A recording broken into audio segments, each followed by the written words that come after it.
Hello, welcome back. Another company that is currently trending right now is Applied Materials, AMAT is the ticker symbol. They just released their earnings report and people are super interested in this company. People love their semiconductor companies here and of course their tech sector companies. And we're gonna be taking a look at this one and what they did on earnings and whether they are an interesting buy, of course. A company that is a very old one and has been doing pretty well over the years, but now has a little bit of a downturn as expected. All pretty much the vast majority of stocks do, and it's down about 34% pretty much the last year. It's gonna be down a little bit more tomorrow, but not massively. It looks like it hasn't been severely affected by the earnings results. Let's take a look. So Applied Materials forecasts gloomy current quarter as supply chain woes persist. This is the story with pretty much every stock right now, especially companies that require a supply. They have issues with the supply chain, understandably. So, what happened here?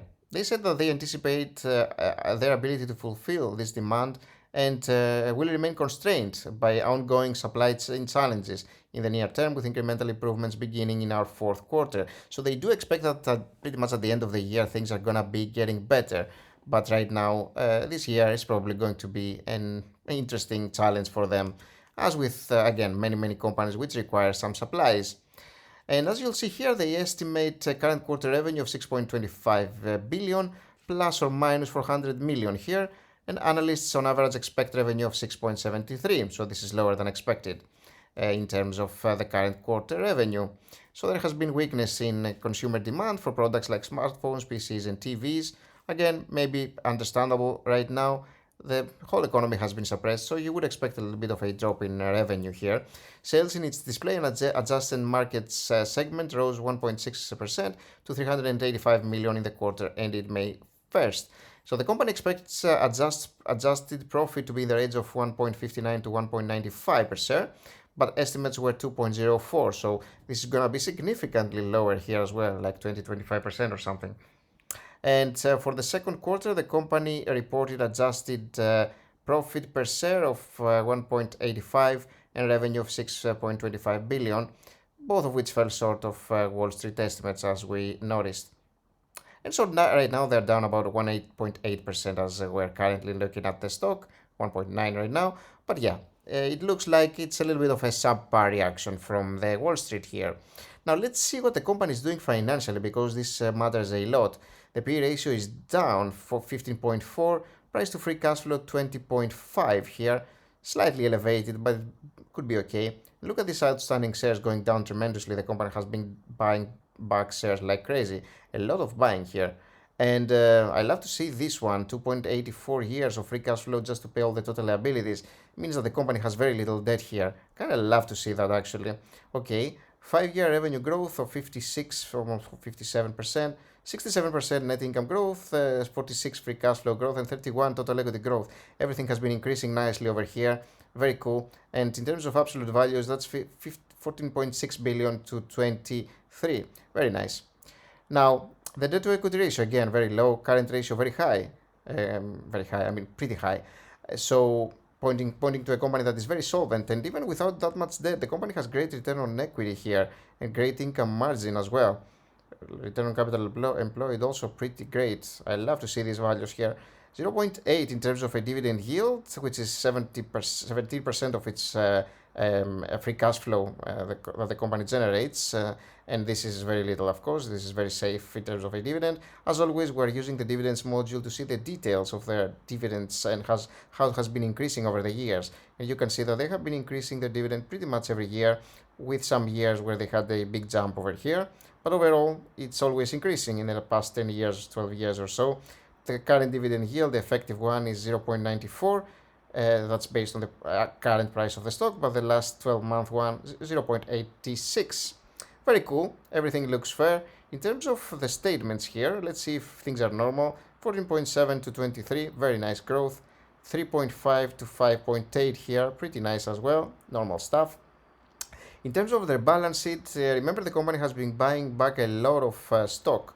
And so still, even with buying back so much stock, the total equity keeps growing, 9 billion to 12.25 billion here, which is rather impressive because you could expect this to have gone down. Maybe their cash reserves have gone down. Let's take a look. Now their cash reserves here, 5 billion, yeah, it's basically the same. So yeah, the company has been having the same amount of cash since 2017. But remember, now there is much less shareholders. There's much less dilution going on, and so your stock is worth more than 2017, and this is great for stockholders here.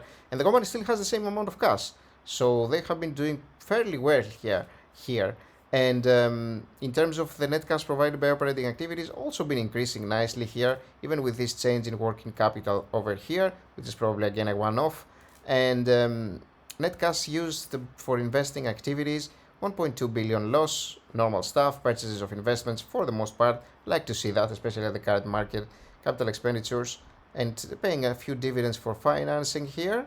And the biggest expense, common stock repurchased, not issued. So again, if you are a stockholder, you like to see that a lot. And this actually could have caused the increase in the return on capital, pretty much, or return on equity, sorry, not capital. So because this means that the company has been spending more of its equity, and so their total equity is going to be going down, generally speaking, helping their return on equity grow. So that's nice. Everything looks nice here. Free cash flow from 3.2 to 4.7, very healthy levels. Now I love what I'm seeing with the company here. It looks like they're doing very well, but I want to see what kind of price to pay, because if it's expensive, it's probably not worthwhile. And the revenue growth has been sitting at about 13%, 17% here. A bad year over here, but overall they have been increasing very nicely, and last year it was great for them. I'm still gonna go relatively low. The 3-year average has been 13. I'm going to go, let's just say 7, 9, and 11, maybe 12. Net income margins pretty nice here. Okay, so we're going 18, 20, and 22 here. And free cash flow margins, again, very, very similar. I love to see that. And 80 and 90 and 100 makes a ton of sense here. And 100 may be a little bit too much, but they have had years where it was 100, pretty much the whole net income margin and then some. And annual return of 13%, typical, what I want to be making out of my stocks. And I hit calculate. And yeah, I'm getting that for our high estimates here, with a revenue growth of 12%, our current price is less than our high max price to pay, which means that the company is a buy. But for our medium ones, it's actually not a buy yet. We would need it to go down a little bit. And based on what the company has been doing in terms of revenue growth, frankly, I think they can easily achieve the 12% one, to tell you the truth. Because look what they have been doing in the previous years. So 12% looks very possible for this company for the next 5 years to achieve. So I think this could be a buy even right now, based on what I'm seeing. And even the net income margin that I've used here, remember, is 22%. It's not massive. Maybe it could be 21. We could try with 21 just to be slightly more conservative. Just want to see what I'm going to get with a 10% revenue growth and a 21% net income margin here. So let's just try that, just for the sake of the scenario. We are still there. We are still green here. So yeah, even our high estimates here, I can dig that and buy right now. I would be exactly on where I would want it to be. Now, of course, if I can get it at a cheaper price, more power to me, right? And it's actually going a little bit cheaper tomorrow, more than likely. It looks like it's gonna go down a bit, remember? So we're probably taking it maybe to 108, 107. We'll see what's gonna happen tomorrow. But I'm starting to like this more and more. So yes, again, if you can get it at a better price, it's always great. But the things that I'm seeing the company doing here, the amount of debt that they don't have really, their returns, their margins look pretty nice to me. So I really, really like seeing that. And this company is, frankly speaking, very, very interesting to me right now. And I may actually consider adding it to my portfolio as well. I like what I'm seeing here. So tell me what you think about this company, Applied Materials, whether you would buy it or not. What do you think about it? And please leave a like and subscribe. And remember, you can always become a Patreon. You can find links in the description box below and get access to this tool that I'm working on pretty much daily. And I'm using it in my videos all the time. Love working on it. And thank you for watching this video. And I'll see you in the very next one. Bye bye guys. Have an awesome day.